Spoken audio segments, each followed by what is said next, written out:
본문은 민수기 주보에 잘못 나왔는데요. 15장 1절 2절 읽겠습니다. 민수기 15장 1절과 2절 말씀.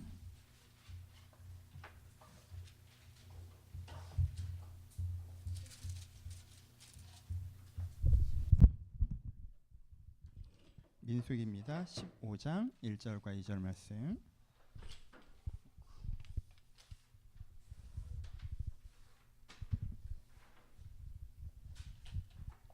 다 찾으셨으면 한 목소리 같이 봉독하시겠습니다. 시작.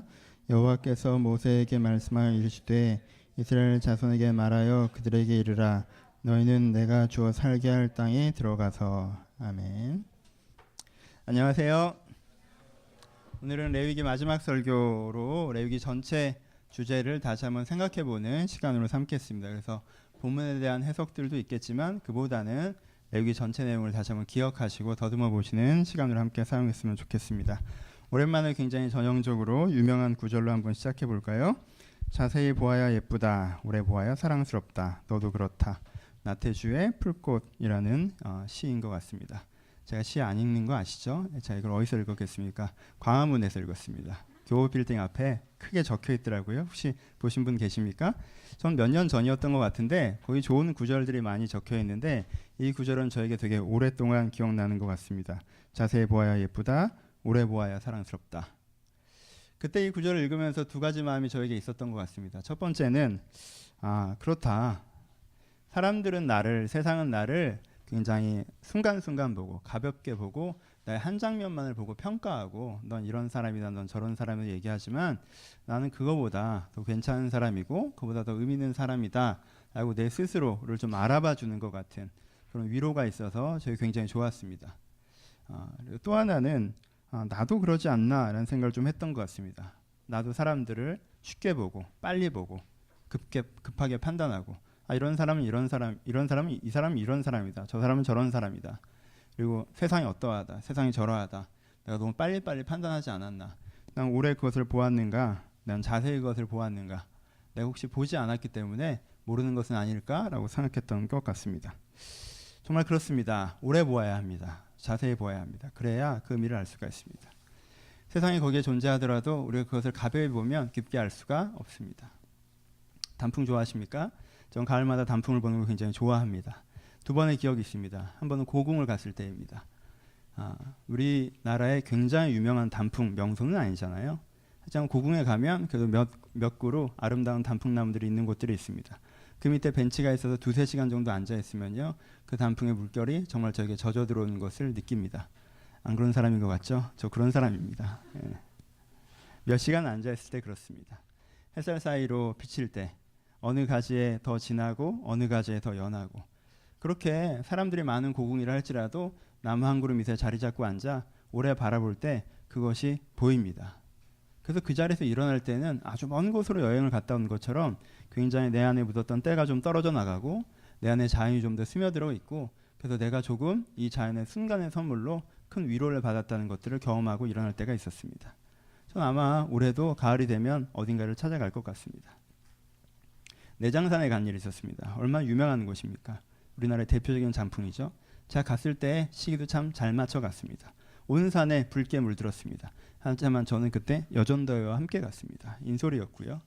저는 어디가 더덕구이를 해야 되는지 알아봐야 되는 입장에 있었고 물론 걸었습니다. 함께. 그분들을 좋아하고요. 그분들도 저를 좋아하셨고요. 행복하고 즐거운 시간이었습니다. 하지만 단풍을 보기에는 계속 걸었고 계속 보았고 한 40여 분 정도 한 바퀴 둘러보면 와 이쁘다 하고 식사 장소로 이동하는 그 순간 제가 단풍을 보았는가 잘 기억나지 않습니다. 잘 기억나지 않습니다. 여러분 자세히 보아야 오래 보아야 예쁘고 사랑스럽습니다.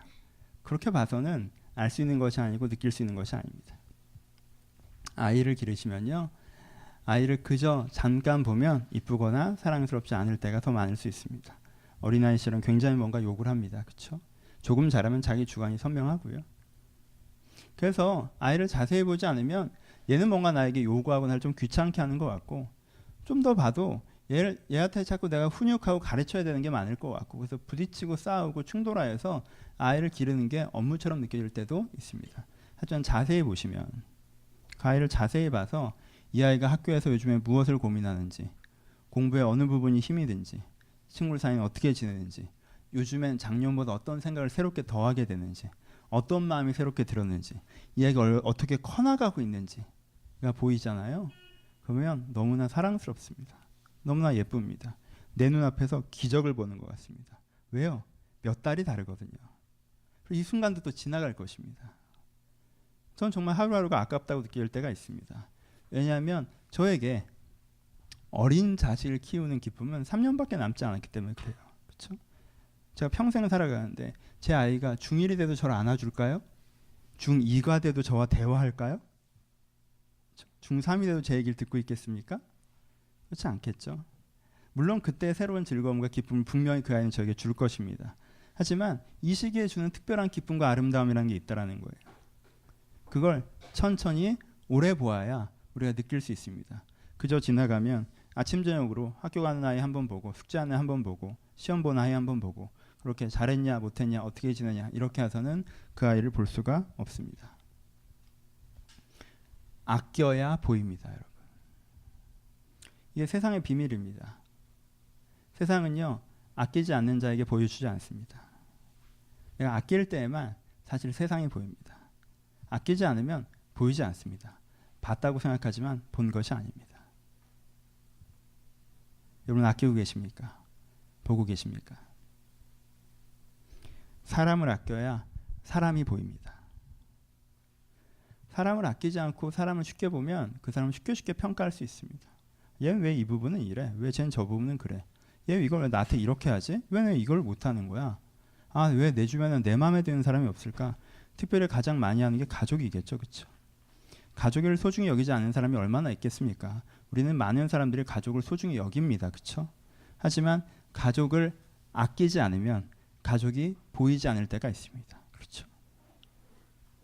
내 마음 같지 않고 그러다 보니 함부로 대하고 함부로 대하니 관계가 무너지고 관계가 무너지니 가족이 짐처럼 느껴질 때가 우리에게 존재한다는 것입니다.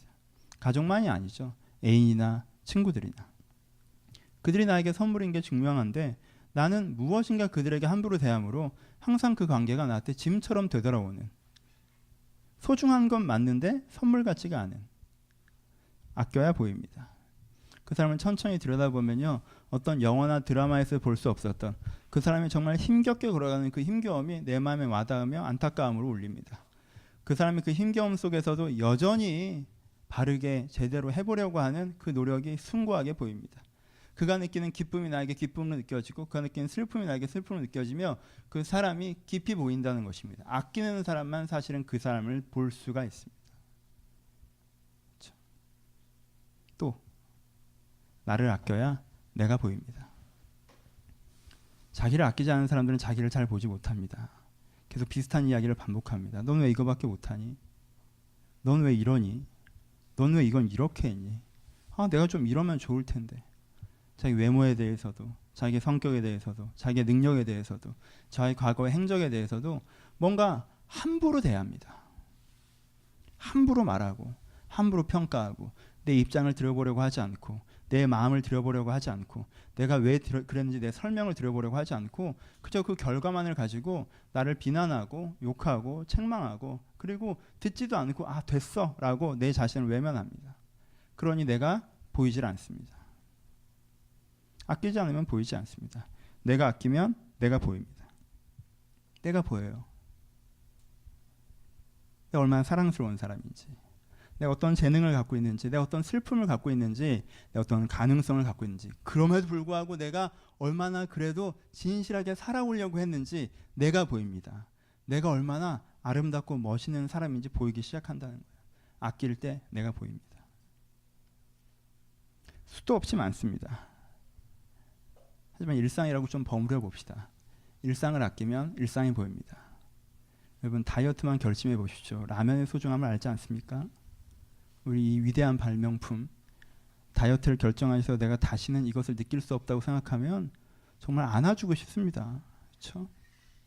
얼마나 소중합니까? 그것뿐이겠습니까? 여러분이 살아가면서 느끼는 것들, 그렇죠? 우리는 본가를 되게 소중히 여기는데 그 이유 중에 하나는 짧기 때문이기도 합니다. 그렇죠? 짧기 때문에 더 소중히 여깁니다. 이 날씨, 내가 갖고 있는 작은 물건들. 좀 다른 얘기일 수도 있겠지만 저는 예전에 어리석어서요, 되게 부모님이 공짜로 제공해 주는 걸 받고도 그게 별거 아니라는 듯이 반응했던 때가 많았던 것 같아요. 그걸 별거 아니라고 반응하는 게 마치 내가 물질에서 자유하는 것이냐, 되게 쿨하는 것이냐, 내가 더 대단한 존재이냐. 한번 싹 없어진 다음에는요, 너무 감사합니다. 저는 노트북을 펼 때마다 왜 이렇게 신기한지 모르겠어요. 와, 정말 신기하다. 어떻게 이게 작동이 되나. 차를 탈 때도 저는 지금도 제가 탈 수 있는 수준의 차가 아니라 우연히 받은 차이기 때문에 너무 고맙습니다. 그리고 살아보니까 이게 항상 있지도 않아요. 이 시즌에 있고 또 없어질 수도 있거든요. 그러니까 있을 때 누려야 돼요. 너무 좋아요. 굉장히 작은 집이지만요, 예전에 집은 나무 샤시여서 바람이 다 들어왔거든요. 저는 이 샤시의 소중함을 느낍니다. 샤시만, 집은 넓지 않아요. 샤시만 있으면 되는 거예요. 실내와 실외를 가르는 건 벽이 아니라 샤시입니다. 이게 있으면 달라요. 달라요. 엄청 모르시죠? 잘. 이거 얼마나 소중한 건지 몰라요. 위대한 발명품입니다. 일상에 내가 갖고 있는 것들을 소중한 거 느끼는. 여러분, 이게 물질적이라고 생각하십니까? 그걸 정말 물질적으로 생각하시면 그걸 안 쓰셔야죠. 쓰면서도 별거 아니라고 얘기하는 사람은요, 그저 자만한 사람입니다. 그렇죠? 그리고 그것을 누릴 수 있어야 돼요. 그렇죠? 느낄 수 있어요. 소중하게 보니까, 아껴서 보니까 고맙습니다. 많은 사람들이 많은 것들을 소유하고도 그 소유의 즐거움을 느끼지 못하고 자기가 갖지 못한 거에 대한 스트레스는 받지 않습니까? 그 이중성에서 걸어 나오셔야 됩니다. 내가 그렇게 가지고 싶어 했던 것들을 가지면 별거 아닌 것처럼 여기고 다시 갖지 못한 것들을 쳐다보는 실수에서 걸어 나오셔야 돼요. 그렇죠? 일상에 내가 갖고 있는 거 얼마나 소중한지 모릅니다. 그렇죠? 시간도 소중합니다. 젊지 않다고 생각하십니까? 저도 제가 젊지 않다고 생각할 때가 있었어요. 42이 뭐 젊습니까? 여러분들이 그냥 지금까지 외형이 유지되니까 되게 젊다라고 얘기해 주시죠. 그 말에 제가 스스로 속을 때도 있어요. 그렇지 않아요. 그렇지 않아요. 제가 건강검진 받으면요, 딱 제 나이입니다. 포장지만 버티고 있는 거예요. 포장지만. 내부로부터 훅 무너질 겁니다. 하지만요, 전 젊어요. 왜냐하면요, 인생은 다 죽음을 향해서 달려갑니다. 그래서 인생의 모든 날은 사실은 젊은 날이에요. 왜? 내일의 내가 부러워할 젊음을 지금 내가 갖고 있는 거예요. 40대, 50대가 되면 제가 이 시를 얼마나 그리워하겠습니까? 그때 참 젊었었지. 물론 저는 30대로 돌아가고 싶지는 않아요. 하지만 그때 젊음에 대한 그리움이 있지 않습니까? 이 시간이 소중합니다. 소중해요. 내가 갖고 있는 것들, 젊음, 환경, 상황. 일도 얘기하고 싶네요. 우리는 일을 함부로 대하는 습관들이 있습니다. 그렇죠?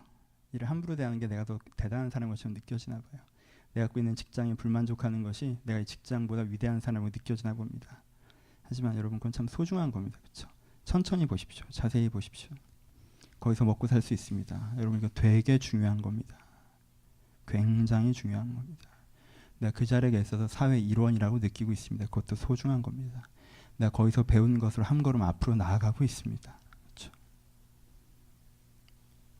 내가 가지고 있는 것들을 천천히 바라보면 거기에 대한 의미가 있다는 것입니다. 뭐 다 할 수 없겠죠. 아, 그래도 교회는 하고 갈까요? 여러분, 교회 소중합니다. 그렇죠?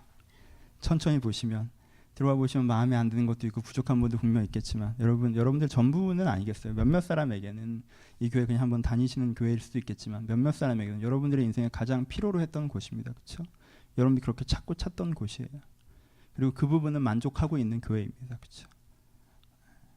천천히 보아야, 아껴야 보입니다. 내가 그렇게 아낄 때, 그래서 그것을 볼 때 거의 내 삶 가운데 빛납니다. 사람을 아껴서 그 사람이 보이면 그 사람이 내 인생으로 들어와 내 인생이 빛납니다. 내가 내 자신을 아낄 때, 내가 보이면 내가 내 인생 속에서 빛나요. 내 일상을 아낄 때 그 일상이 보이면 그 일상이 내 인생 속에 들어와서 빛납니다. 하지만 이 아끼는 능력이 사라져서 함부로 대함이 내 인생에 있을 때, 내가 함부로 대하기 시작할 때 내 인생의 빛이 사라지는 것을 느끼게 되실 거예요. 요즘은 함부름 대함의 습관들이 유행처럼 번지고 있습니다. 나를 함부로 대합니다. 중간중간 말했지만. 나를 함부로 대해요. 그럼 어때요? 결론이. 난 별거 아니죠. 난 왜 이 모양이야?가 내 결론이 될 겁니다. 내 주변 사람들을 함부로 대합니다. 그럼 어떻습니까? 외롭죠? 내 주변에 내 마음에 드는 사람이 하나도 없어요. 내 일을 함부로 대합니다. 그럼 어떻게 합니까? 답답하죠. 내가 여기서 이거 앓고 있을 사람이 아닌데 여기서 이러고 있는 거죠. 얼마나 답답합니까? 그렇게 나와 내 삶의 현장과 내 사람들을 함부로 대할 때 그는 어떤 결론을 갖게 되죠? 사는 게 별거 아니라는 결론을 갖게 돼요. 사는 게 별거 아니에요. 인생 아무것도 없고 그냥 어쩔 수 없이 사는 거예요. 살았으니까, 살아있으니까, 죽을 수는 없으니까. 그런 결론에 도달합니다. 그리고는 자기가 굉장히 똑똑하다고 생각합니다. 자기가 뭔가 깨달았다고 생각해요. 세상과 삶을 소중히 여기는 사람을 순진하고 나이브하고 뭔가 제대로 잘 모르는 사람이라고 얘기합니다. 여러분 누가 똑똑한 사람입니까? 살아있는데도 사는 거 별거 아니라는 결론에 도달한 사람과 삶이 얼마나 아름다운지 느끼고 있는 사람, 누가 삶에 대해서 정말 더 잘 알고 있는 사람입니까? 누가 더 삶에서 깨달은 사람입니까? 혹시 이 함부로 대함이 여러분들에게 배어 있다면 기억하십시오. 여러분들은 지금 아직 내 자신에 대해서, 사람들에 대해서, 세상에 대해서 잘 모르는 것입니다. 지금 내 태도가 함부로 대함이라면 내가 아직 나를, 사람들을, 세상을 잘 모르는구나 하고 이것을 배워봐야겠다라는 마음으로 돌아가셔야 됩니다. 여러분들의 함부로 대함, 그 결과로 삶에 열정이 생기지도 않았고 삶에 깨달음이 있지도 않고 삶의 결과를 만들어내지 못하는 이상한 결론을 갖고 인생은 별거 아니고 세상은 재미없고 어쩔 수 없이 산다고 하는 인생을 망치는 결론만 들고 있으면서 자기를 지성인이라고 생각하는 사람들과 싸우십시오. 그런 어리석은 자들 가운데서 일어나 걸어 올라오셔야 됩니다. 그렇죠? 사람들은 왜 함부로 대함을 배웁니까? 세 가지가 뿌리가 있습니다. 사람들이 함부로 대함을 배우는 이유는 욕심과 두려움과 편견이라는 뿌리에서 발생합니다. 내가 욕심이 많아지면요, 천천히 바라볼 수가 없습니다. 그렇죠? 뭐에서 출발하는 거예요? 내가 더 괜찮은 존재였으면 좋겠어요. 근데 내가 그만큼이 아니라는 거예요. 그러니까 나를 천천히 바라볼 수 있겠어요? 아니죠. 그냥 불만인 거죠. 내 가족들이, 내 주변 사람들이 좀 내 마음 같았으면 좋겠어요. 근데 내 마음 같지 않은 거예요. 그러니까 그들을 천천히 바라볼 수 있습니까? 아니죠. 됐어. 이렇게 되는 거죠. 내 상황이, 내 여건이 더 좋았으면 좋겠는 거예요. 근데 그렇지 못한 거예요. 그러니까는 천천히 바라볼 마음이 없습니다. 아끼는 마음이 없어요. 몰라. 왜 이래? 이렇게 돼. 뭐예요? 욕심이 함부로 대함을 만들어요. 근데 그 함부로 대함이 결국 이 사람이 가지고 있는 것도 잃어버리게 만든다는 거예요. 어린아이들을 보면요, 가끔 좀 답답할 때가 있어요. 아이는 장난감을 좋아해요. 장난감을 삽니다. 근데요, 10만 원짜리 장난감을 사도 하루 이틀 갖고 놀고요, 만 원짜리 장난감을 하루 이틀 갖고 놀고 또 새로운 장난감을 사려고 노력하는 것을 볼 때가 있어요. 그렇죠? 새로운 거. 그래서 결국 이 아이는 결국 어떻게 되는지 아십니까? 100만 원짜리 장난감을 갖고 있어도요, 결국 만 원짜리 하나를 갖고 있어요. 왜? 맨날 새로 산 것만 갖고 노니까. 내가 이미 갖고 있는 것을 누릴 능력은 없고요. 내가 100만 원어치를 갖고 있는데 그걸 누릴 능력은 없고, 내가 지금 새로 얻게 된 그 만 원어치를 갖고 놀다가 이것도 금방 뒤로 던져버리고 또 새로운 만 원어치를 찾아다니는 사람들이 욕심의 사람들의 삶의 태도라는 거예요. 그 사람들의 삶을 누리지를 못하는 겁니다. 그렇죠? 그래서 함부로 대하게 됩니다. 어릴 땐 장난감이고 그 다음엔 뭐겠어요? 제일 매력 있는 이성이 누구예요? 새로 만난 여자죠? 새로 만난 남자고 정착이 될까 안 될까? 안 되겠죠. 그렇죠? 만 원짜리만 갖고 노는 거예요. 오늘 새로 만난 사람이 나를 호감이 있어 했어를 갖고 놀다가 정말 몇 년 동안 나를 아끼고 내가 그를 아끼며 서로 아픔도 알고 부족함도 알지만 신뢰하면서 살아가는 것을 못 배우는 거예요. 욕심이 그것을 그렇게 만듭니다. 두 번째, 두려움입니다. 내가 지금은 이걸 갖고 있어요. 근데 내일은 어떻게 될지 모르겠어요. 그럼 이걸 천천히 바라볼 수가 있어요? 아니죠. 그걸 여유가 사라집니다. 그걸 여유가 사라져요.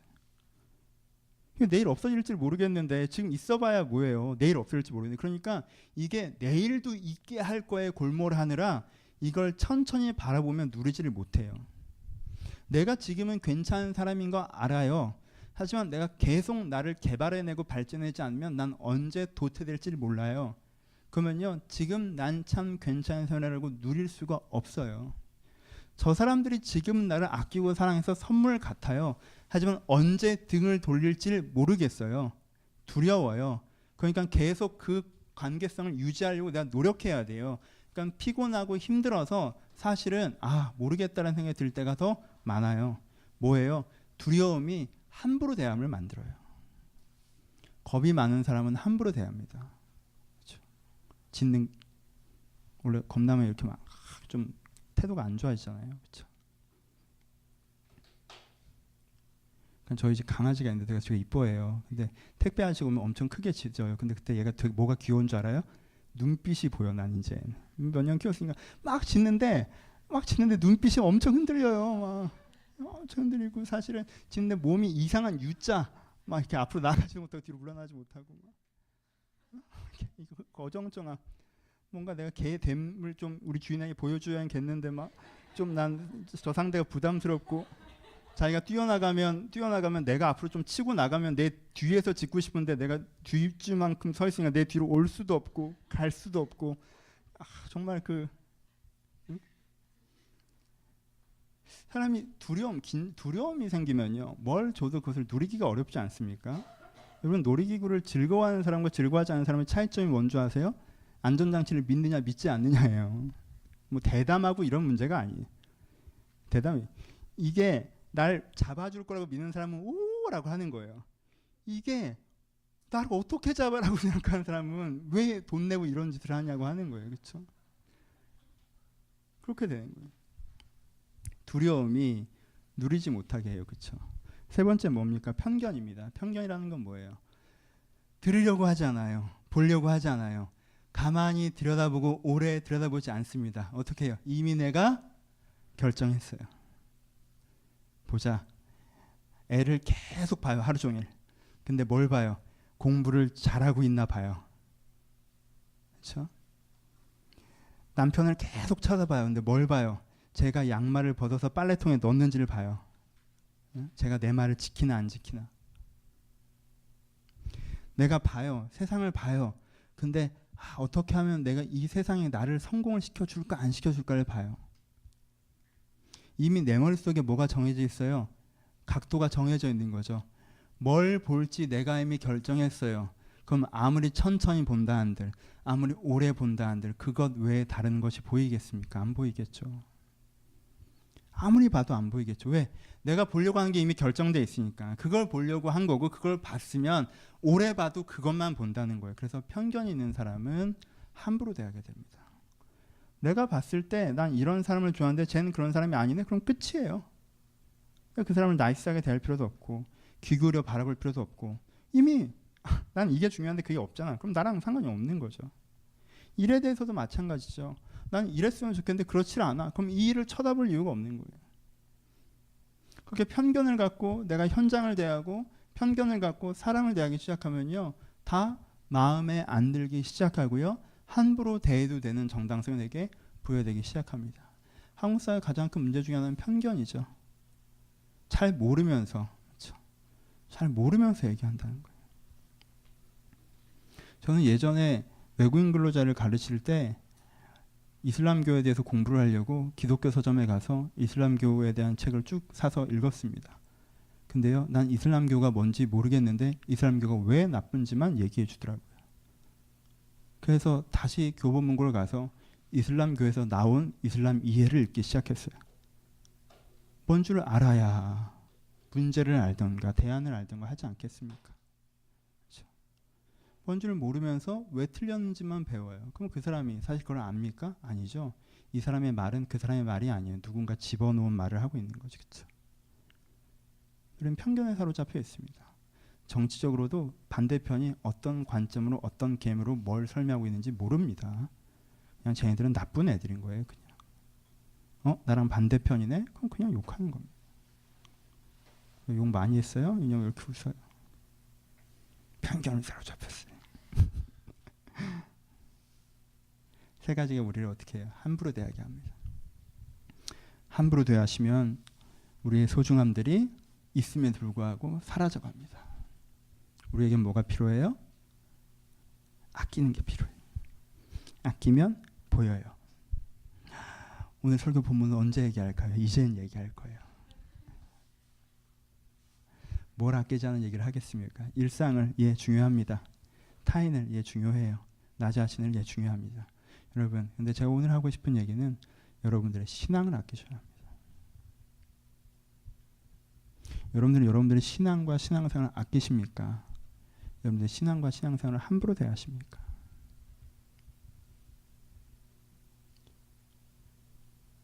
내 신앙과 신앙생활을 아끼십니까?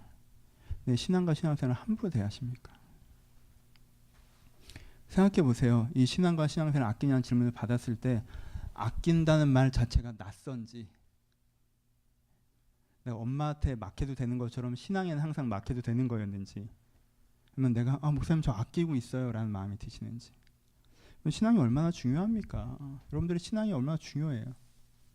신앙이라고 하는 건요, 나를 나되게 지키는 거예요. 맞죠? 내가 죄에 빠져갔을 때, 내가 내 이기적인 본성에 끌려갔을 때 그 올무를 깨고 원래 내 자신으로 돌아오게 하는 게 신앙입니다. 그렇죠? 내가 세상에 상처받고 세상에 압도되고 세상에 물들었을 때 그 올무를 깨고 내 자신을 원래 돌아오게 하는 게 신앙이에요. 신앙이 여러분 인생에 얼마나 중요합니까? 신앙은요, 내가 인생의 삶을 살아가는 데 있어서 오른쪽으로 가야 될지 왼쪽으로 가야 될지 알지 못하고 무엇이 맞는지 무엇이 틀린지 알지 못할 때 거기에 빛이 되고 깃발이 돼서 내가 어떻게 판단하는지 가르쳐주는 진리의 영이 신앙이에요. 그렇지 않습니까? 신앙은요, 내가 함정에 빠졌을 때, 내가 위기에 봉착했을 때, 내가 내 힘으로 더 이상 뭘 어떻게 할 수 없을 때 거기서부터 내 안에 뻗쳐 들어오는 구원의 손길이에요. 그렇지 않아요? 여러분, 이것이 여러분들 인생의 신앙입니다. 신앙이 없으신 분은 모르겠고 신앙이 약하신 분은 모르겠지만 어느 정도 신앙이 있으신 분들에게 말합니다. 이거 신앙이 아닙니까? 신앙이 여러분들을 여러분 되게 했고 나를 나 되게 했고 내 삶을 인도했고 나를 벽에서부터 위기에서부터 함정에서부터 구해서 여기까지 오지 않았습니까? 그럼 신앙이 얼마나 소중합니까? 신앙이 너무 소중하죠. 신앙이라고 하는 건 우리에게 너무 중요한 것입니다. 이것을 어떻게 해야 돼요? 아껴야 합니다. 신앙을 아껴야 해요. 근데 우리 가운데 신앙을 아낀다는 말이 낯설 정도로 신앙을 함부로 대하는 문화가 들어와 있습니다. 그렇죠? 그런 부분들이 있어요. 내가 교회도 안 가고 성경도 안 읽고 기도도 안 한 지가 지금 6개월이 돼가는데 아직도 하나님이 있다라는 마음은 그래도 남아있네. 이거 대단한데? 야, 그래도 내가 믿네. 와, 이거 대단하다. 이거 안 없어져. 신기하네. 한 3개월 더 해보자. 이게 없어지나 안 없어지나. 두들겨 팹니다. 그냥 신앙을. 돌멩이처럼 굴려봐요. 깨지나 안 깨지나. 아무렇게나 던져봅니다. 부서지나 안 부서지나. 그래, 내가 이렇게 내 마음대로 살아봐도 신앙이라는 게 그래도 있네? 근데 좀 부서졌다. 야, 이렇게 주뜻대로 살고 싶은 마음은 싹 없어졌고 있긴 있는 것 같아. 오케이, 그럼 좀 더 해보자. 와, 이 정도로 하면 있는지 없는지도 헷갈리는구나. 한 3년 일했더니 기도도 안 하고 그랬더니 그럼 하나님이 없나 보네. 내 신앙이 진짜가 아니었나 보네. 여러분 무슨 소리예요? 그런 식으로 하면 뭐가 남아나겠습니까, 여러분? 그렇죠? 여러분, 남자친구를 괴롭히는 걸로 사랑을 입증하려고 하지 마세요. 이 자식을 이렇게 내가 좋아하는데도 웃으면서 얘기하는 나를 정말 사랑하나 보다? 좋은 방법이 아니에요. 여러분 상처가 있으신 거예요. 고치셔야 돼요. 치유받으셔야 됩니다, 여러분. 소중한 사람을 그렇게 대하지 마십시오. 내가 이렇게 놀았는데도 아직도 일이 되네. 내가 재능이 있긴 있나 보네. 왜 그렇게 해야 됩니까? 내 재능을 갈고 닦아 성실히 더 빛나게 해야 되지 않겠어요? 소중한 사람을 아끼며 보듬어야 되지 않겠습니까? 여러분 신앙이 소중하십니까? 그럼 왜 그것을 돌처럼 굴리십니까? 왜 함부로 던지십니까? 왜 깨지나 깨지 않냐 보자라는 식으로 대하십니까? 신앙을 아껴야 합니다. 신앙을 아껴야 합니다. 신앙 아끼는 것이 되게 중요합니다. 오늘 이 얘기를 하는 거예요. 좀 더 해봅시다. 레위기의 결론은 3가지입니다. 레위기는 3가지에 대해서 이것이 신앙이라고 3가지에 대해서 얘기하고 있습니다. 첫 번째는 예배에 대해서 얘기합니다. 그렇죠? 무엇이 신앙인지 얘기하는 거예요. 그렇죠? 우리가 신앙을 아껴야 된다고 얘기했는데 그럼 무엇이 신앙인지 한번 같이 얘기해 봅시다. 첫 번째는 예배예요. 예배가 신앙이라고 했습니다. 여러분 예배라는 것이 무엇이었어요? 간단하게 다시 한번 기억을 되새겨 봅시다. 예배가 무엇인 거예요? 예배에 참여하는 것, 그거 예배입니다. 중요하죠. 하지만 그것을 예배라고 하지 않습니다. 하나님 앞에 내 진심을 쏟아내는 건 중요합니다. 그게 예배라고 하는 서정입니다. 하지만 그것을 예배라고 하지 않아요. 예배는 무엇입니까? 내가 하나님에게 시간을 내고 찾아 나와서 그 다음에 무엇을 하는 거예요? 내 마음과 진심을 쏟아내되 그 다음에 무엇을 하는 것입니까? 내가 가져야 되는 진짜 고백에까지 내 진심을 끌고 가서 내가 하나님께 드려야 되는 그 진리를 내 진심을 담아 고백할 때 하나님께 내 가운데 임재하셔서 나를 바꾸어내시는 것이 예배입니다. 그렇죠? 여러분 이제까지 진짜 여러분들의 예배가 무엇이었어요? 내가 막 쏟아냈더니 마음 시원한 거예요? 나중에 회의 드시죠. 내가 그때 은혜 받는 건지 뭔지 잘 모르겠다. 그렇잖아요? 내가 교회 예배 내가 1년, 2년, 3년, 4년, 5년, 6년 일주일에 한 번씩 빠지지 않고 다녔는데 내가 뭘 바꿨는지 모르겠다. 그러지 않습니까? 그러면 진짜 예배는 뭐예요? 진짜 예배는요. 내 진심이 진리에 맞닿아서 하나님 내가 정말 주를 위해 살고 싶습니다. 내가 정말 죄에서 자유해지고 싶습니다. 내가 정말 다시 살아서 살고 싶습니다. 내가 이 세속의 올무에서 끊어내고 싶습니다. 내가 여기서부터 새롭게 살아가고 싶습니다라고 여러분들의 진심을 담아서 해야 되는 고백을 드렸을 때 하나님께 여러분들 임하셔서 여러분을 바꾸시는 것, 그것이 뭐예요? 그것이 여러분들의 인생의 예배가 아니었습니까? 여러분 이것이 소중하지 않습니까? 그럼 그것이 여러분들 지켜지 않았습니까? 그것이 여러분들 바꾸지 않았습니까? 그 예배를 어떻게 해야 됩니까? 귀히 여겨야 됩니다. 그렇죠? 예배를 소중히 여겨야 돼요. 그럼 예배를 소중히 여겨야 돼요. 그럼 오해하지 마세요. 진정한 예배가 그것이라고 하니까 예배에 참여를 등한시한다? 여러분 그렇지 않습니다. 예배에 참여하는 것이 사실은 진정한 예배로 가기 위한 첫 단추이기도 합니다. 그렇죠? 첫 단추이기도 해요. 주일 예배를 찾아놓을 때 내가 좀 미리 마음을 준비하고 오늘 좀 예배드리고자 하는 마음으로 찬양에도 진심을 담고 말씀도 들어보고자 하고 내가 무슨 공연을 관람하러 온 것처럼 그래 오늘은 무슨 분인가 하면 오늘은 별로 감동이 없네 지난주엔 감동이 있었는데 이런 식으로 하는 것이 아니라 내가 진심을 담아내고 예배에 참여하는 그것 중요합니다. 하지만 저는 그것보다 오늘 강조하고 싶은 여러분들 개인의 기도를 강조하고 싶습니다. 진짜 여러분들 꼭 있어야 되는 예배는요 개인의 기도입니다. 현대기독교에서. 그렇지 않아요? 여러분 주일 예배 시간에도요 찬양 시간이 있습니다. 하지만 이것은 대중적인 고백이죠. 내가 그 고백 예배로 동참할 수 있죠. 말씀을 듣습니다. 하지만 아까 얘기했죠. 고백이 예배의 핵심은 뭐예요? 우리가 가는 예배의 핵심은 내 고백이란 말이에요. 그렇죠?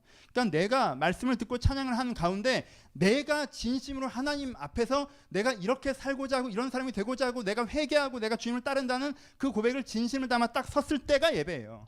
그 예배가 우리의 개인의 기도의 시간이 있어야 된다는 것입니다. 주일 예배도 당연히 있어야 하지만 그것보다 더욱더 여러분들 개인의 기도의 시간에 그 예배가 있어야 한다는 거예요. 여러분 예배를 소중히 여기십시오. 신앙을 소중히 여기셔야 돼요. 바쁘시다고요? 두 가지를 말씀드려요. 여러분 바쁘다고 안 하기엔 이게 너무 중요합니다. 그리고요 바쁘다고 얘기하기엔 그렇게 오랜 시간이 들어가지 않습니다. 내가 여러분들이 기도 시간을 아는데 개인 기도를 3시간, 4시간 하신 분들 여기 계십니까? 하루에? 여러분 일주일에 3시간, 4시간도요 친구에게도 내주는 시간이에요. 그렇죠? 근데 여러분 어느 정도 기도하십니까? 여러분 하루에 30분이면 굉장히 많으시죠? 일주일에 1시간이면 되게 많으시죠? 여러분 그건 바쁘다고 미룰 수 있는 수준이 아니라는 거 우리 서로 동의합니다. 그렇죠? 요즘에 내 기분이 어때서 안 한다고 하기에 할 수 있는 게 아니라는 걸 서로 동의합니다. 예배를 소중히 여기셔야 돼요.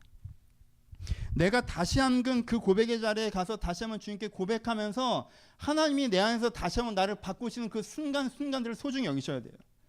그래서 내가 예전에 받았던 은혜를 다시 한번 기억하고 오늘도 그 시간들을 지켜내려고 하고 내가 어떻게든 다시 그 고백까지 접근하려고 하는 요즘엔 그런 마음이 안 들어라고 자기 감정만 토로하면서 1년과 2년을 보내는 것이 아니라 내가 하나님 앞에 뭐 진심으로 얘기하고 싶지 않으니까 그냥 자리만 채우면서 2년과 3년을 보내는 것이 아니라 그 진심으로 가서 자기를 변화시킨 예배를 내가 지키고 세우려고 하는 것,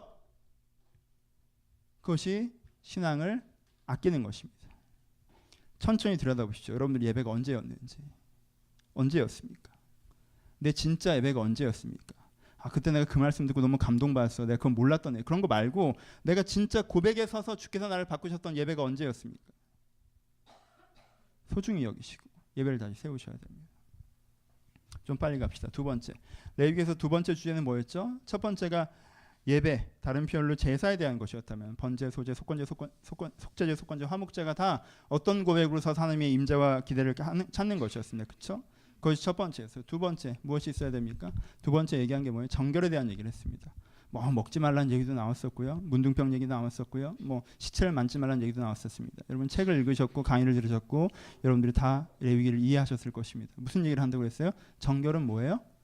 정결은 인격적 성숙이라고 말씀드렸습니다. 그렇죠?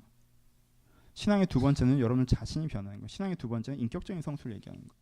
어디서부터 어디로 가는 것입니까? 죄는 뭐였어요? 문둥병은 내 마음대로 내 고집대로 내 욕심대로 하고 싶은 마음이죠. 그렇죠?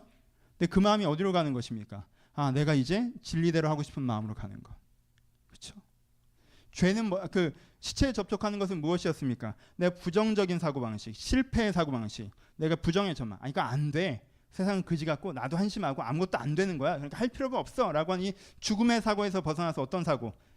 소망의 사고. 하나님께서 하시는 거고 하나님께서 살리시는 거고 하나님께 변화시킬 수 있고 라는, 그래서 내일 어떻게 우리가 자라날지를 생각하는 소망의 사고로 변화되는 것. 세 번째는 무엇입니까? 내가 세속적 사고, 아무거나 먹는 거, 짐승을 먹는 거. 요즘은 다 그래. 그렇게 하는 거야. 저렇게 하는 거야. 요즘 다른 사람이 하는 생각이 내 생각이 되고 그들이 중요하다고 얘기한 게 내게 중요한 것이 되어서 세상에 물들어버리는 사고방식. 그게 아니라 어디로 가는 거예요? 하나님께서 내 인생에 무엇을 하고자 하시고 내가 갖고 있는 역할이 무엇인가는 소명의 사고, 내가 지금 이것으로 부름받았고 하는 사명의 사고. 그렇죠? 이것이 뭐라는 거예요? 이게 내면의 성숙이죠. 그렇죠? 내가 죄에 빠져 있고 세상에 물들어 있고 죽음의 사고방식에 젖어 있다면 나는 내 멋대로 하는데 그게 안 될 것 같다고 생각하고, 그래서 요즘 사람들이 하는 생각이 그냥 머리에 다 박혀 있어서 기계적으로 움직이는 것에서, 그런 진짜 미성숙한 어린아이도 못한 상태에서 머물러 있는 것이 아니라 내가 진리의 사고방식을 갖고 있고 그게 된다라고 믿고 그것 때문에 내가 맡겨진 소명들을 감당해내는, 그것이 내 사고방식인 상태, 그 내적 세속인 상태, 그것이 내 인격인 상태, 이것이 개인의 성숙입니다. 그렇죠? 이것이 신앙의 두 번째로 얘기했어요. 여러분, 신앙은 단지 예배에 참여하는 것이 아니고 신앙은 두 번째, 내 자신이 변화되는 것입니다. 신앙은 내 자신이 변화되는 거예요. 죽은 다음에 천국 가서가 아니라 지금 내 자신이 변화되는 것이 신앙입니다. 그리고 신앙을 소중히 한다는 건 이것을 소중히 한다. 여러분의 내적 성숙을 소중히 하고 계십니까? 여러분 내적 성숙을 소중히 하고 계십니까? 내가 뭘 가지고 있나를 되게 소중히 여기고, 내가 잘 돼가고 있나를 소중히 여기고, 주변 사람이 나를 어떻게 하는가를 소중히 여기고, 내가 재미있는가를 소중히 여기고, 내가 편한가를 소중히 여기고. 여러분, 내가 어떤 사람인가가 나에게 되게 중요하고 소중합니까? 그것을 소중히 여기셔야 합니다. 내 편안함, 내가 갖고 있는 평가, 내가 지금 소유하고 있는 성공과 소유, 이것이 나에게 소중한 것이 아니라, 그것도 나름 중요하죠. 내가 아까 얘기했잖아요. 그런 것도 소중해요. 난 노트북 펼 때마다 기분이 좋다니까. 자동차 몰 때마다 기분이 좋고, 핸드폰 보면 기분이 좋고. 누가 또 줬어요, 요즘에. 좋아요. 여러분들 6가 나왔지만 전 4를 받았으면 얼마나 좋아요. 그렇게 빨리 따라갈 필요가 없어요. 좋아요. 누리세요. 하지만 그것보다 내가 어떤 사람인가가 더 소중하지 않습니까? 내가 어떤 위치에 갔지만 내가 알자면 내가 별거 아닌 사람이라는 건, 내가 뭘 갖고 있지만 내가 알자면 내가 진리의 사람이 아니라는 건, 내가 잘 풀려가고 있지만 내가 알자면 내가 지금 부정적인 사고에서 빠져나오지 못하고 있다는 것, 내가 어떤 사람이 아니면 내 안에 진정한 소망과 만족이 없다는 거 내가 알고 있지 않습니까? 그럼 뭐가 더 중요합니까? 내가 어떤 사람인가가 중요합니다. 우리는 다 죽음의 자리에 서게 됩니다. 그때 뭘로 여러분들 평가하실 것 같아요? 우리는 다 내가 무엇을 했는가가 아니라, 무엇을 누렸는가가 아니라 내가 어떤 사람이었는가로 나를 평가할 거예요. 그렇죠? 그게 나한테 중요해야 돼요. 그게 나한테 소중해야 됩니다. 이것이 신앙을 소중히 여기는 것입니다. 세 번째는 무엇입니까? 다 길게 할 수는 없지만 간단하게 절기에 대해서 얘기했죠. 절기는 뭐라고 그랬어요? 제사는 개인적인 내면의 고백이지만 절기는 공동체적인 삶의 고백이라고 했습니다. 그렇죠? 6월절이라는 고백이 제사랑 똑같은 고백을 담고 있다 할지라도 그것을 동시에 지켰을 때는요, 그거는 제사와 똑같지 않아요. 동시에 지키는 것 자체가 이미 어떤 공동체가 되는 거예요. 그렇죠? 희년은 아예 생활의 지침들이 나와 있습니다. 재정사용까지 다 나와 있어요. 초실절도 마찬가지고요. 그렇죠?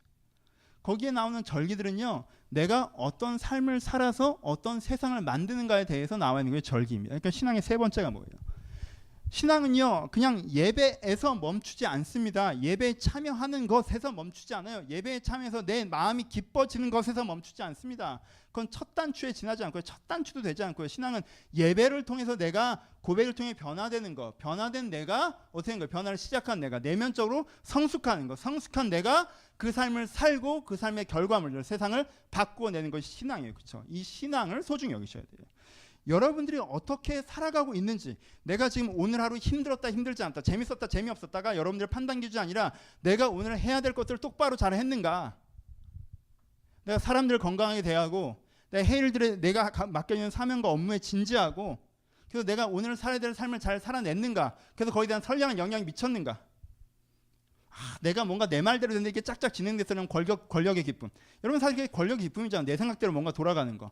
사람들이 나를 다 인정해줬어. 잘했다고 칭찬해. 명예의 기쁨. 이렇게 나 오늘 편하게 했어. 나 되게 이제 연봉이 올랐어. 뭐예요? 소유의 기쁨. 그 세상 것이 나의 오늘 삶에 대한 판단 기준이 아니라 내가 진짜 제대로 해서 제대로 된 결과를 만들어내고 있는가가 내 판단 기준이 되는 것. 그것이 신앙입니다. 그렇죠? 신앙이 소중히 여긴다는 게 뭐예요? 교회 한 번 더 오는 것입니까? 예, 그것도 중요합니다. 교회 한 번 더 오세요. 우리 교회 몇 번 부르지도 않는데 왜 이렇게 안 오는지 모르겠어요. 이번 주 수요일에 기도해야 합니다. 한 달에 한 번 해요. 오세요 좀. 내가 3번을 부르니 4번을 부르니 한 번 부르잖아. 한 달에. 올만도 한 대 안 와. 오세요. 하지만 여러분 그게 신앙은 아니죠. 성경 읽고 감동을 받으셨어요? 축하드립니다. 근데 그게 신앙 아니에요. 신앙으로 나아가는 길이죠. 여러분들 기도 속에 여러분들 자신이 변화되고 그래서 여러분들의 삶이 바뀌면서 현장의 결과들을 만들어가는 것, 그것이 신앙입니다. 이 신앙을 어떻게 여기셔야 돼요? 소중히 여기셔야 돼요. 왜? 그것이 나를 나되게 하고 나를 살아가게 하는 기쁨의 핵심이기 때문에 그렇습니다. 레위기를 성경 공부를 마치는 거예요. 레위기는 제가 정말 좋아하는 책입니다. 성경에서 굳이 한 책을 뽑으라면 저는 레위기를 추천하고 싶습니다. 성경에서 여러분들이 한 권의 책만 읽겠다고 하면 저는 레위기를 얘기하고 싶어요. 왜요? 레위기가 신앙이 뭔지를 설명해 주는 거예요. 마태, 마가, 누가, 요한이요? 여러분 레위기 모르는 사람 그거 읽어봐야 뭔 말인지 하나도 모릅니다. 예수님께서 그것을 이루셨다고 얘기하는 책이 복음서예요. 뭘 이루셨는데요? 뭘 이루셨는지는 레위기에 다 설명을 해줍니다. 예수님께서 어떠한 개인의 변화를, 어떠한 개인의 구원을, 어떠한 인격적인 성숙을, 어떠한 세상을 이루셨는지는 레위기에 다 얘기를 해줘요. 그러니까 복음서만 읽는 사람은 뭘 이뤘는지 모르고 이루셨다라고 기뻐하다가 그 이룬 걸 자기가 써놓잖아요. 그냥 예수님이 이걸 이루셨어. 내가 멋대로 살다가 죽은 다음에도 잘 먹고 잘 사는 데 가는 걸. 그렇게 써놓는 거 아닙니까? 전 복음서 한 권 추천하지 않습니다. 여러분 한 권의 책만 읽으시려면 레위기를 읽으십시오. 레위기를 읽으세요. 레위기를 꼭 읽으십시오. 레위기를 깊게 읽으십시오. 레위기를 소중히 여기세요. 레위기를 아끼세요. 레위기에 신앙이 담겨 있습니다. 이것을 그냥 지나가시면 안 됩니다. 한 번 지나가면요 다시 언제 이것을 여러분들이 고민하실지 몰라요. 레위기가 신앙을 얘기합니다. 신앙은 내가 예배 가운데 변화되어져서 내가 인격으로 성숙되어지고 바른 삶을 통해 세상을 바꾸는 것이 신앙입니다. 여기에 대한 다른 정의를 하는 시도들과 싸우십시오. 기독교 철학을 공부하는 것이 신앙이 아닙니다. 신비한 경험을 하는 것이 신앙이 아니에요. 그것은 신앙의 초입에 일어나는 사건들이죠. 나쁘다는 게 아니라 일정한 도덕률과 법칙을 지키는 게 신앙이 아니에요. 하지만 그것이 때때로 필요하죠. 우리가 너무 미숙하니까. 그건 초입에 일어나는 사건들이고 진정한 신앙은 예배로 하나님을 만나 영혼이 변화되어지고 삶을 통해 세상을 바꾸는 것. 그래서 그런 나를 아름답다고 느끼는 것이 신앙이 아니겠습니까? 이것을 꼭 기억하셨으면 좋겠습니다. 이 신앙을 소중히 여기셨으면 좋겠어요. 말씀을 마칩시다. 맨 첫 번째 구절로 돌아가죠. 저는 그 구절을 되게 좋아해요. 그 쓰신 분이 누구신지 모르겠고 저는 개인적으로 그런 오그라드는 표현을 좋아하지 않지만 그 구절은 제 마음에 되게 오래도록 남아 있습니다. 자세히 보아야 예쁘다. 오래 보아야 사랑스럽다. 첫 번째 얘기를 했었죠. 두 번째 얘기도 했었고요. 근데 사실 이 구절에 제 마음이 오래 남는 이유는 그때 제가 좀 힘들었어요. 젖은 날것 같은 상태였고 그때 제가 이 구절로 말씀처럼 다가왔습니다. 어떤 광화문에서 하나님께서 나를 오래 보고 계시다는 것, 자세히 보고 계시다는 것, 사랑하고 계시다는 것, 나를 예쁘다고 하고 계시다는 것. 우리는 때로 하나님이 우리를 되게 잠깐 본다고 생각해요. 너 이거 이렇게 했네? 주의 성령이 이제 널 떠난다. 너 죄 지었네? 나 이제 너랑 안 다닐 거야. 이런 예민쟁이 쪼잔한 내 한 장면만 보고 평가하는 하나님. 내가 범죄하면 하나님은 범죄자와 다닐 수 없기 때문에 난 너와 함께 하지 않을 거야. 내 성품적인 결함, 넌 이게 문제야. 하나님이 나와 함께 하실 수 없고 지적하시고. 그러면 하나님이 그렇게 느껴지면요. 하나님 앞에 섰을 때 내가 대단한 존재로 느껴지기보단 하나님 앞에만 서면 내가 별거 아닌 존재로 느껴져요. 항상 지적받는 것 같고 뭐라고 하시는 것 같고. 여러분 하나님이 우리를 그렇게 보지 않으십니다. 제가 그때 뭔가 잘해내지 못하고 있고 앞날이 보이지 않고 삶의 피로감에 압도되어서 뭔가 하나님께도 죄송하고 내 자신이 실망스럽다고 할 때 하나님께서 저에게 주셨던 마음이에요. 천천히 자세히. 무슨 뜻이에요? 내가 너를 깊게 알고, 그래 너 그런 부분 있지, 너 저런 부분 있어, 나도 알아. 네가 잘못할 때도 있고 부족한 거 있고 네가 실수했던 거 맞고, 하지만 너는 이런 사람이야. 넌 이렇게 해왔어. 넌 이런 부분 내가 기뻐해. 내가 그랬던 걸 날 기억하고, 난 그래서 너한테 이런 마음도 갖고 있고, 난 너에게 이런 꿈도 갖고 있어. 신앙을 소중하기라고 했어요. 왜 그런 줄 아세요? 예배 잘 드리고 인격을 변화시키고, 물론 맞죠. 근데 그 가장 깊이 담겨 있는 말이 뭔지 아십니까? 하나님이 나를 천천히 오래 바라보시는 걸 느끼셔야 돼요. 하나님이 나를 그렇게 바라보심을 느끼셔야 됩니다. 왜 신앙이 가장 소중하다고 얘기하는지 지금 알겠어요? 하나님이 나를 그렇게 바라보시는 걸 느낄 때 내가 나를 천천히 자세히 바라볼 수 있어요. 하나님이 나를 그렇게 바라보시는 걸 느낄 때 내가 저 사람들을 천천히 자세히 바라볼 수 있어요. 내가 하나님이 나를 그렇게 바라보시는 걸 느낄 때 내가 세상을 그렇게 천천히 자세히 바라볼 수가 있는 거예요. 내가 그 하나님의 바라보심 속에 있지 않으면 어떻게 두려움을 떨쳐낼 것이며 어떻게 욕심을 억누를 것이며 내가 가질 수밖에 없는 편견에서 자유해지겠습니까?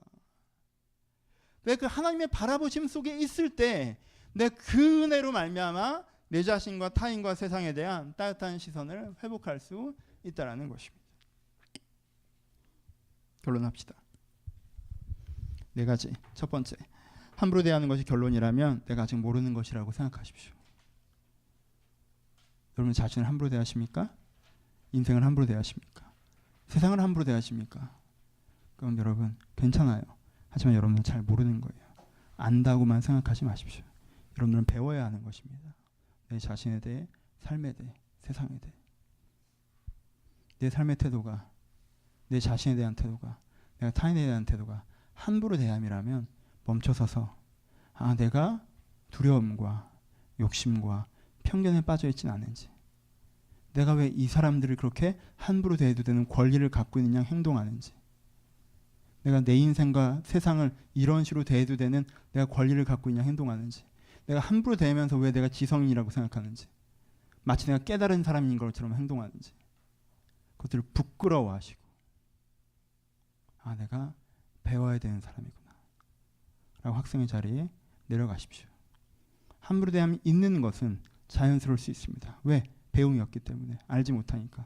하지만 함부로 대함이 있음에도 불구하고 자기가 가르치는 자의 위치에 서는 자는 어리석은 사람입니다. 내려가십시오. 배우려고 하시는 게 필요합니다. 두 번째, 소중한 것들이 많으나 덜 소중한 것과 더 소중한 것이 있다는 것도 기억하셨으면 좋겠습니다. 유익하지 않은 취미, 사람들의 평판, 생활의 안정, 얼마간의 소유 다 소중해요. 저한테도 중요한 것들입니다. 하지만 그게 중요하지 않다는 게 저한테는 좀 더 중요한 게 있습니다. 그렇죠? 여러분들에도 그럴 거예요. 좀 더 중요한 게 있어요. 그렇죠? 더 중요한 거에 먼저 집중하시고 여유가 되는 한 최대한 덜 중요한 것에도 집중하십시오. 그렇죠? 거긴 더 중요한 게 있어요. 세 번째, 삶의 중요한 것들을 소중히 여기셨으면 좋겠습니다. 지금 떠올리시는 거, 여러분들이 함부로 대했던 그거, 나 자신 분이 있으십니까? 여러분 잊어버리지 마세요. 들어가지 마십시오. 오늘 여러분들 스스로와 화해하십시오. 사과하십시오. 여러분 그렇게 함부로 대해도 되는 사람이 아니에요. 남도 그렇게 안 대하면서 왜 나를 그렇게 대합니까?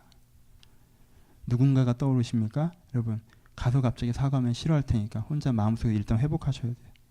가서 사과하지 마세요. 무례하는 거예요. 여러분 마음에서 태도를 조금씩 바꿔나가세요. 그럼 그 사람이 알 거예요. 그럼 그 사람이 알 거예요. 세상에 대해서 이렇다 저렇다 하신 분노이십니까? 여러분 세상에 긍정적인 것을 보지 못하고 부정적인 것만 보고 욕하는 것이라면 망하라 하는 것입니다. 망했으면 좋겠어요? 긍정적인 것을 보면서 잘 돼야 되는데 이것이 문제다고 얘기해야 세상을 사랑하는 것이고 세상을 섬기는 것이고 세상을 비판하는 것입니다. 그렇지 않고 이 모양이다 저 모양이다 하는 건 그냥 망해라라고 하는 거. 왜 그렇게 얘기하십니까? 그것이 필요 없어요. 소중한 걸 소중하게 여기셔야 됩니다. 그리고 무엇보다 여러분들의 신앙을 돌처럼 굴리지 마시길 바랍니다. 내가 이래도 신앙이 남아있네, 신기하다. 그러지 마시고 내 예배를, 내 변화를, 내 삶을, 나를 따뜻하게 바라보시는 그 하나님을 소중히 여기십시오. 소중히 여기기 때문에 자주 기억하세요. 소중히 여기기 때문에 그것이 잘 지켜지도록 노력하세요. 소중히 여기기 때문에 그것을 통해서 얻은 것들을 또한 내 인생에 잘 가져가십시오. 신앙을 소중히 여기셔야 돼요. 아이를 소중히 여기면 아이와 시간을 늘려야 됩니다. 아이가 잘 자라는 여건을 만들어줘야 돼요. 그리고 아이가 주는 기쁨을 내 안에 중요하게 간직해야 됩니다. 그렇죠? 신앙을 소중히 여기는 건 신앙을 기억해야 돼요. 신앙이 잘 자랄 수 있는 여건을 만들어 주십시오. 여러분들 기도의 시간이고 여러분들 내적 풍토이고 그리고 그 신앙으로 말하면 여러분 마음에 주어진 것들을 깊게 간직하십시오. 그러면 그것이 여러분들이 나 자신과 타인과 세상을 소중하게 바라볼 수 있는 시선의 샘이 될 것입니다. 그 샘물을 가지시고 그 샘물을 통해서 세상을 보는 마음과 생각들을 바꿔나가신 여러분들이 되시길 주님의 이름으로 축원합니다. 같이 기도하시겠습니다.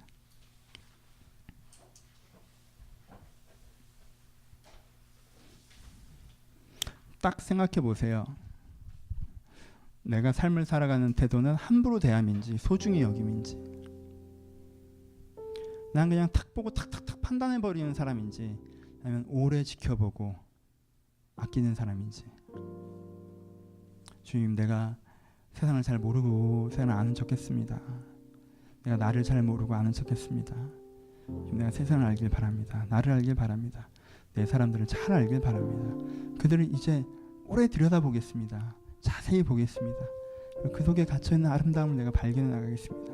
단풍나무 아래 앉아 그저 발길에 밟혔던 그 단풍이 얼마나 위대한지 발견하는 것처럼 내가 세상의 그 아름다움을 찾아가겠습니다. 만나가겠습니다. 그렇게 하고자 하오니 주여 나에게 나를 그렇게 바라보시는 하나님의 시선을 느끼고 누리게 하여 주옵소서. 들을 말씀 생각하시면서 자유롭게 묵상하시면서 고백하시면서 우리 15분 동안 기도하도록 하겠습니다. 기도하겠습니다.